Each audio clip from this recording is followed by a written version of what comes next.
We do have Mr. Gambetta here. Mr. Chairman. We do have Mr. Thornton here, and we do have Mr. Cooper here. Mr. Chairman, Gentleman from South Carolina. could I engage with the chair in a colloquy? Yes. I thought witness Pagliano was granted immunity. That's what I've read. Well, Congress can't prosecute anyone, so the one entity who can has granted him immunity. I'm trying to figure out what his criminal liability is. If the gentleman would yield. Well, I was having a colloquy with the chairman. I understand but that, but if you can answer the question, I'll be happy to hear from you. The FBI granted him limited immunity for the purpose The of FBI didn't grant him immunity. The Department of Justice granted him That's immunity. correct. That's correct. That's correct. For that limited purpose. How do you know it was limited use immunity? I haven't seen the immunity agreement. Let me also inject here. No, I have great respect for Mr. Lynch. I have asked what kind of a... His attorney, Mr. Pagliano's attorney, says in his letter that he was given limited immunity for that purpose. Well, that raises another interesting question that I hope the gentleman from Massachusetts will help me figure out, which is when you've reached an agreement with the government, oftentimes it includes cooperation with other entities within that same government. So I wonder whether the Department of Justice in their proffer or immunity agreement with Mr. Pagliano made it clear that he needed to cooperate with another branch of government. We can't prosecute anyone. Only the Department of Justice can, and they've made it, frankly, crystal clear they're not prosecuting anyone in this fact pattern. So where's the criminal liability?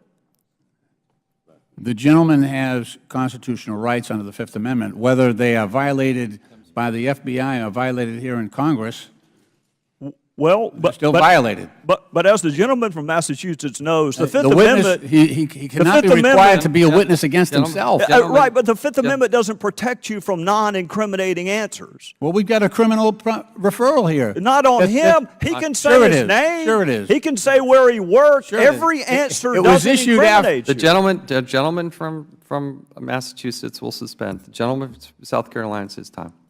I was just inquiring of the chair. I thought there was an immunity agreement in place between the Department of Justice and this witness. So if he's been immunized and you can't prosecute anyone for anything, where is the criminal liability to him coming and answering questions, which further assumes that every question you ask is going to expose him to criminal liability? There is no Fifth Amendment privilege against answering non-incriminating questions. Will the gentleman yield? Sure. But he can incriminate himself because we've issued a criminal referral here. He's got immunity. Because of he doesn't have immunity. He doesn't have immunity. He doesn't have immunity. You haven't seen the immunity I'll enter this agreement. yeah, look at it. If you want to read it yourself, it's from the gentleman's attorney. He's got limited No, immunity. I'm going to need a more reliable source than a criminal defense attorney. I want to read the agreement itself. I want to read the agreement between the Department of Justice and this witness, and whether or not that agreement requires this witness to cooperate with other entities of government. That is commonplace. For them to say you can tell us the truth but you can't tell Congress makes no sense. That's all I want. Okay, the gentleman will suspend. The committee should also be aware that the committee did send a subpoena to Mr. Pagliano to produce this immunity agreement. That was due today at 10 a.m., and he did not produce that as well. So he was under subpoena to not only have his presence here, but so that everybody on this panel can see this immunity agreement, which he supposedly has in his possession. Those documents were also subpoenaed by the committee, and he did not comply with that as well. It's the intention of the chair here. We're going to move on. There's a lot to address with Mr. Pagliano. Like I said, we're not letting go of this, but we need to continue with this hearing. We have emails, but it was not an intent to evade. It was a regular cleaning out of my inbox. Was that testimony true at the time you gave it, and is it currently true? Yes. It was true at the time. It was true at the time. Now, I am informed that a third of your personal emails were not produced to the committee prior to your testimony. Do you agree or disagree with that? I agree with that. As you know, Congressman, I had come back in the country 2 days before the hearing. We produced as much as we could before the hearing, and we produced everything that we hadn't yet produced until after the hearing. Well, that's an interesting statement you just made, because are you aware that some of the emails we got from your personal email account we didn't get from you, we got from other sources? I'm sure that's true because I had deleted some. Well, then you would not have given us everything, and your prior testimony about not deleting anything would have also been incorrect. No, that's not right, Congressman. I gave you everything that I had. Mr. Silver, I want to read an email to you, and I want you to help me kind of walk through it, okay? Don't ever send an email on Department of Energy email with private email addresses. That makes them subpoenaable. Now, we're going to overlook the fact that the word subpoenaable is not a word. Why were you concerned about subpoenas? As I said before your arrival, Congressman, No, I was here for it. that email was an intent to remind and admonish the staff who had received an earlier email that was on the DOE server that somebody had included somebody's personal email address on, that they should try to keep those two things separate. Why? That's my question. What were you concerned would be subpoenaed? I wasn't concerned that any specific thing was going to be subpoenaed. Well, then why did you use that phraseology, Mr. Silver? That's not a throwaway line. That's not, hope you're doing well, call me sometime. No, it is inartful, no question about it. No, I didn't say it was inartful. I think it was exactly what you intended to communicate. My question to you is, what were you concerned would be subpoenaed? I was not concerned that any specific thing would be subpoenaed. Well, then why did you say it, Mr. Silver? That makes them subpoenaable. I was trying to remind the staff that all their personal emails and whatever that includes, whatever they do, whoever they're doing it Well, don't you with. think that flies directly in the face of the Federal Records Act, that you would be concerned that something would be discovered? I mean, subpoenaable is another word for discoverable, right? They mean the same thing, essentially. Yes. So your DOE emails are already discoverable. You were concerned that personal emails would be discovered, right? I was reminding the staff that their personal emails should remain personal to themselves. Well, that's not what you said, Mr. Silver. I mean, that may have been what you meant, but that's certainly not what you said. What you said was that makes them subpoenaable or discoverable or can be found out. As I said, Congressman, that is what I meant was that they should keep their personal and professional emails separate.